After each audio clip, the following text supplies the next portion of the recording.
In the past few lectures, we have looked at values of different types in Python, starting with the numbers, then moving on to the booleans, and then sequences such as strings and lists. Now let's go back to the order in which statements are executed. Remember, we said that a typical Python program will have a collection of function definitions followed by a bunch of statements. So in general, the Python interpreter will read whatever we give it from top to bottom. So when it sees a definition of a function, it will digest it but not execute it. We will look at function definitions in more detail very soon. And when we now come to something which is not a definition, then Python will try to execute it. This in turn could involve invoking a function, in which case the statements which define the function will be executed and so on. However, if we have this kind of a rigid straight line execution of our program, then we can only do limited things. This means we have an inflexible sequence of steps that we always follow regardless of what we want to do. Now in many situations, in many realistic situations, we need to vary the next step according to what has happened so far and according to the current values that we see. Let us look at a real life example. So supposing you're packing your things to leave for the bus stop in the morning. Now whether or not you take an umbrella with you will depend on whether you think it is going to rain that day. If you carry the umbrella all the time, then your bag becomes heavy. If you don't carry the umbrella ever, then you risk the chance of being wet. So you would stop at this point and see, in whatever way, by reading the weather forecast or looking out of the window, is it likely to rain today? If it is likely to rain, ensure that the umbrella is in your bag, put it in if it's not there, or leave it in if it's already there. If it is not likely to rain, ensure the umbrella is not in the bag. If it's not there, it's fine, otherwise take it out. So this kind of execution, which varies the order in which statements are executed, is referred to in programming languages as control flow. So there are three fundamental things, all of which we have seen informally in the GCD case. One is what we just described, the conditional execution. The other is when we want to repeat something a fixed number of times, and this number of times is known in advance. We want to carry 10 boxes from this room to that room. So 10 times we carry one box at a time from here to there. On the other hand, sometimes we may want to repeat something where the number of repetitions is not known in advance. Suppose we put sugar in our teacup and we want to stir it till the sugar dissolves. So what we will do is stir it once, check if there is still sugar, stir it again, check if there is still sugar, and so on. And as the sugar dissolves, finally after one round, we will find there is no sugar at the bottom of the cup and we will stop stirring. So here we will repeat the stirring action a number of times, but we will not know in advance whether we have to stir it twice or 5 times. We will stir until the sugar dissolves. So let's begin with conditional execution. So conditional execution in Python is written, as we saw, using the if statement.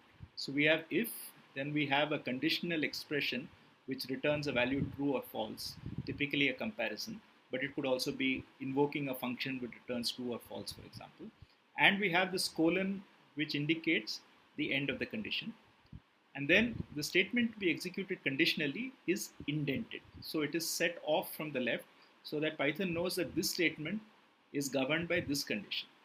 So we make this simultaneous assignment of m taking the old value of n and n taking the value of m divided by n only if m divided by n currently is not 0.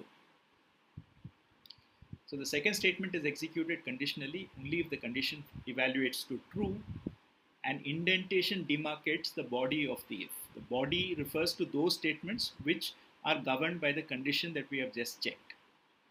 So let us look at a small kind of illustration of this. Suppose we have code which looks as follows. We have if condition, then we have two indented statements, statement 1 and statement 2, and then we have a third statement which is not indented. So the indentation tells Python that these two statements are conditionally executed depending on the value of this condition. However, statement 3 is not governed by this condition because it is pushed out to the same level as the if. So by describing where your text lies, you can decide the beginning and the end of what is governed by this condition. In a conventional programming language, you would have some kind of punctuation, typically something like a brace, to indicate the beginning and the end of the block which is governed by the condition.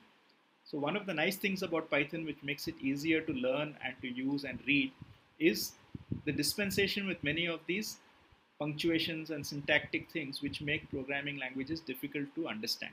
So when you're trying to learn a programming language, you would like to start programming and not spend a lot of time understanding where to put colons, semicolons, open braces and close braces and so on. So Python tries to minimize this, and that makes it an attractive language both to learn and to write code in if you're doing certain kinds of things. So Python will not have this, and then we will see a much cleaner program as a result. One thing we have emphasized before, and I'll say it again, is that this indentation has to be uniform. In other words, it must be the same number of spaces.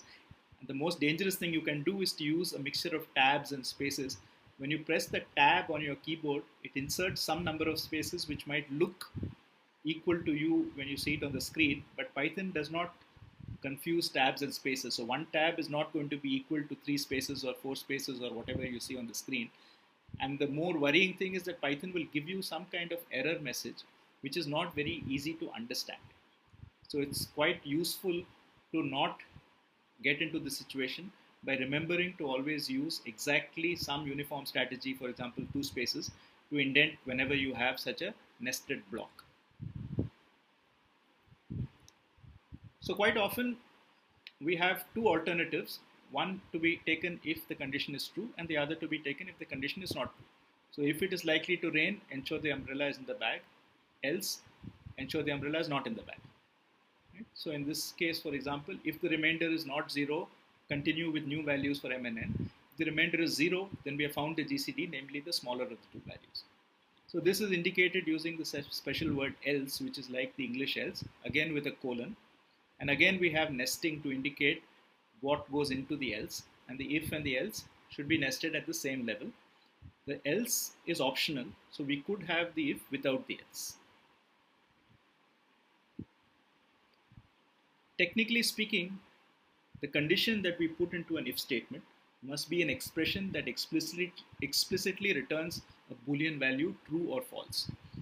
But like many other programming languages, Python relaxes this a little bit and allows different types of expressions which have different values, like the types we have seen so far, like numbers and lists, to also be interpreted as true or false.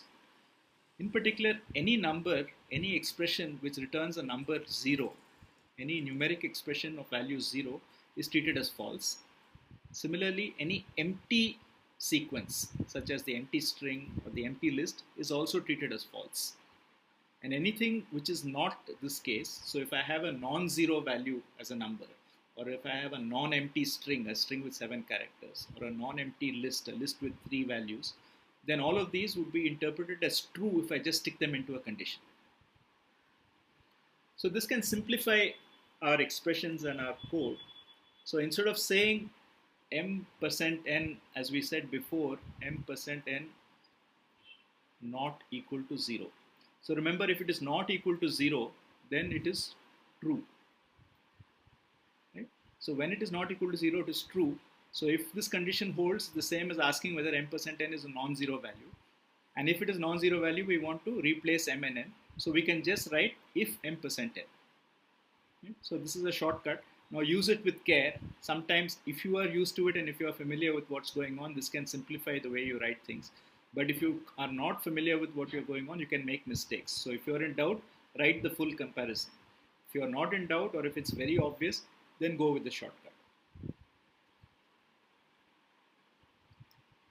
Here is a very common situation that occurs. Sometimes we don't want to check between one of two conditions, but one of many conditions. So supposing we have a value x, a name x, which can take a value 1, 2, 3 or 4, and depending on whether it's 1, 2, 3 or 4, we want to do 4 different things which we called f1, f2, f3 and f4. So if we simulate this 4-way choice using a if and else, then we have to make some comparison first. So supposing we first check if x is equal to 1, then we invoke f1. If x is not 1, then it's one of the others. So all of this goes into an else and everything gets nested.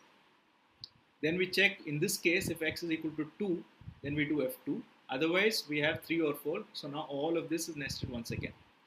And finally, we have x is equal to 3 or not 3. So this is x is equal to 4, and then we are done. But the main problem with this is that, first of all, this code is getting indented. So as you go into this nested if structure to simulate this multi-way branch, right, we have essentially a 4-way branch. X could take one of 4 values. For each of these 4 values, we want to do 4 different things. So if we simulate it by taking 3 two-way decisions, we check 1 or not 1, then we check 2 or not 2, and then we check 3 or not 3. Then we have this ugly nesting, and secondly, we have this else followed immediately by an if. Right? So Python has a shortcut for this, which is to combine the else and the if into a second check, elif. So this on the right is exactly the same as the left as far as Python is concerned. It checks the condition x equal to 1. If x is equal to 1, then it will invoke f1. Otherwise, it will invoke the rest. Now the rest, we have just collapsed the else and the if to directly check a new condition. If this condition holds, then this works. Otherwise, it will check the rest and so on. So we can replace nested else if by elif in this way. And it makes the code more readable because it tells us that we are actually doing a multi-way check. And notice that the last word in elif is again an else. So if you have, say, 7 different options and you're only doing special things for 1, 2, 3, and 4, 5, 6, 7 are all the same, then we can use else. We don't have to explicitly enumerate all the other options. So we have a number of explicit conditions that we check. So by the way, this, I noticed the typo, they should not be here. Okay. So we have a number of explicit conditions we check with if and a sequence of elifs. And finally, we have an else. The else again is optional, like it is with a normal if. But the main thing is it avoids this long indentation sequence, which makes the code very difficult to read later on. So the first type of control flow which we have seen is conditional execution, and the other type is loops. So in a loop, we want to do something a repeated number of times. So the most basic requirement is do something a fixed number of times. So here, for instance, we have the statement for, which is the keyword in Python. So what Python says is take a new name and let it run through a sequence of values, and for each value in the sequence, execute this once. Right? So this is in sequence, it's multiplying y by 1, then the result by 2, then the result by 3, and so on. So at the end of this, we'll have y times 1 times 2 times 3 times 4, and we'll have z plus 1 plus 1 plus 1 plus 1 4 times, because each time we're adding 1 to z. So this will be the outcome of this loop. So the main thing is exactly like if we have indentation to mark the body of a loop. So the most common case for repeating things is to do something exactly n times. So instead of writing out a list 1 to n, what we saw is that we can generate something equivalent to this list by using this built-in function range. So range 0, 1, we said, starts at 0 and generates a sequence of the form 0, 1, 2, stopping at n minus 1. So this is similar to the positional convention in Python, which says that the positions in the list go from 0 to the length of the list minus 1. So range also doesn't go from 0 to n, but 0 to n minus 1. So instead of writing for I in a list, we can write for I in a range. And this is, from the point of view of Python, the same thing. Either we can let this new name range over an explicit list or an implicit sequence given by the range function. So in general, range ij, like a slice I to j, starts at I and goes up to j minus 1. So we can also have range functions which count down, and we can have range functions which skip a value. We can do every alternate value and so on. We will see these variations on range a little later. But for now, just note that we can either have a for statement which explicitly goes through a list of values. So we can give a list and ask for to go through each value in that list. Or we can generate a sequence of n values by using the range function. So let's look at a simple example of this. Suppose we want to find all the factors of a number n, all numbers that divide n without a remainder. So as we recalled when we did GCD, right, all the divisors or factors of a number must lie between 1 and n. We cannot have any number bigger than n which is a factor of n. So one simple way to check the list of factors is to try every number from 1 to n and see if it divides. So here is a very simple function for it. So we define a function called factors of n, which is going to give back a list of all the factors. So internally we use a name flist to record this list. So the flist, the list of factors is initially empty. And now, keeping in mind that all the factors lie between 1 and n, we generate in sequence all the numbers from 1 to n. And remember, this requires the upper bound of the range to be n plus 1, because the range function stops 1 below the number which is the right hand side. So this will generate the sequence 1, 2, 3 up to n. And what we check is, if there is no remainder when n is divided by I, then we add I to this list. And remember that plus for a list and for a sequence is concatenation. It actually adds a value to a list. And this allows us to return a new list. Okay, so at the end of this, we have computed all the factors of n and returned them as a list. But as we said at the beginning of today's lecture, sometimes we want to do something some number of times without knowing the number of times in advance, like stirring the sugar in the cup. So we saw an example of this with the GCD. So what we did was, we have another statement like for called while. So while executes something so long as a condition holds. So we execute this body so long as this condition evaluates to true. And then when we have finished executing this, we come back and check again whether this condition is true or not. So the danger is that every time we come back, the condition will be true and this thing will never end. In the for case, we know in advance that it will execute exactly as many times as the length of the sequence that we started with. So when we start a for loop, we give a fixed sequence. That fixed sequence has a fixed length, and so we must terminate the loop in that many executions. In a while, we come back, we check the condition again, but there is every possibility that the condition will never become true. So we have to ensure when we write a while loop that somehow this sequence of statements we execute inside the while must eventually make this thing to be false. Because if this thing never becomes false, the loop will never terminate. So the example we saw with GCD was a variation of what we wrote so far. So we first, of course, check and swap so that the bigger number is first. And now we check whether the bigger number is divisible by the smaller number. So long as this is not the case, we exchange values for m and n. We make m point to the smaller number n, and we make n point to the remainder, which will be still smaller. And eventually this thing will become false. We will get the situation where n divides m and the remainder is 0. And at that point, we have found the GCD. Okay? So this is a simple example. Of course, remember that by our earlier convention, we could also write this as while m percent n make this thing. Right? So we don't need this explicit not equal to 0, because the value m percent n, if it is not 0, is treated as true and the loop will go one more time. But now in some situations, it may or may not be so easy to read this. So it might be useful to just say explicitly not equal to 0, just to illustrate to yourself and to the person reading your code what's going on. So to summarize, a Python interpreter normally executes code from top to bottom in sequence. So we can alter the control flow in 3 ways we have seen. One is using the if statement, which conditionally executes, and this extends to the elif, okay, which allows us to do a multi-way branch. Then there is the for statement, which allows us to repeat something a fixed number of times by providing a list or a sequence of values from range. And then we have a repetition, which is based on a condition using a while statement, where we put a condition and then the body is executed each time the condition is checked again. So long as it's true, the body keeps repeating.